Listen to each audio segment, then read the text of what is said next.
সেই ছোটোবেলা থেকে একটা কথা খুবই শুনি যে রাধে সে চুলও বাঁধে, কিন্তু এখন দেখছি যে রাধে সে চুল তো বাঁধেই, খুব সুন্দর করে সাজুগুজুও করে, ঘরকে সুন্দর করে গুছিয়ে রাখার জন্য যাবতীয় যা যা কাজকর্ম সবই করে, আবার অফিস কাছারিও করে।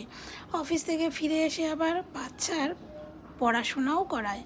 তো এখন যে রাধে সে সবই করে, ছেলে মানুষ করে, ঘর সামলায়, বাইরে সামলায়, নিজেকে সামলায়, আবার টুকটুক করে ভিডিও করে সোশ্যাল মিডিয়াতে পোস্টও করে। তো বন্ধুরা, আজকে তোমাদের সাথে এই ছোট্ট একটু মিনি ব্লগ আমি শেয়ার করলাম। ভীষণ গরম, দেখতেই পাচ্ছ। গরমের মধ্যে রান্না করতে করতেই একটু সাজুগুজু করে নিলাম, এরপরে আমি যাব ডিউটিতে। ডিউটি থেকে এসে আবার ছেলেকে পড়াশোনা করাবো।